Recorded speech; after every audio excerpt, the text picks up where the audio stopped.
ನಂದು ಹೇಳ್ತೀನಿ ನೋಡ್ರಿ ನಾ ಕಷ್ಟ ಹೆಂಗಿತ್ತು ಗೊತ್ತನ. ನಮ್ಗೆ ಸಿಂಪಲ್ ಆಗಿ ಹೇಳ್ತೀನಿ, ಯಾರಿಗೆ ಅರ್ಥ ಆಗ್ತದ. ನಮ್ಮ ಟೈಮ್ದಾಗ ಮೊದಲು ಲೈಸೆನ್ಸ್ ಕೊಟ್ಟು ಬಿಡ್ತಿದ್ರು, ಆಮೇಲೆ ಗಾಡಿ ಹೊಡಿ ಅಂತಿದ್ರು.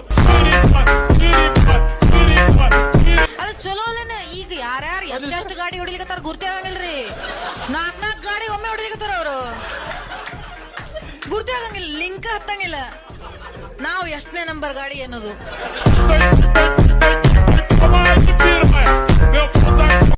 ನಂದು ಹೇಳ್ತೀನಿ ನೋಡ್ರಿ ನಾ ಕಷ್ಟ ಹೆಂಗಿತ್ತು ಗೊತ್ತನ. ನಮ್ಗೆ ಸಿಂಪಲ್ ಆಗಿ ಹೇಳ್ತೀನಿ, ಯಾರಿಗೆ ಅರ್ಥ ಆಗ್ತದ. ನಮ್ಮ ಟೈಮ್ದಾಗ ಮೊದಲು ಲೈಸೆನ್ಸ್ ಕೊಟ್ಟು ಬಿಡ್ತಿದ್ರು, ಆಮೇಲೆ ಗಾಡಿ ಹೊಡಿ ಅಂತಿದ್ರು.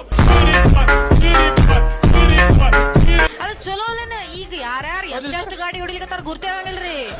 4 ಗಾಡಿ ಒಮ್ಮೆ ಹೊಡಿಲಿಕತ್ತಾರ ಅವರು, ಗುರ್ತೇ ಆಗಂಗಿಲ್ಲ, ಲಿಂಕ್ ಹತ್ತಂಗಿಲ್ಲ. ನಾವು ಎಷ್ಟನೇ ನಂಬರ್ ಗಾಡಿ ಅನ್ನೋದು.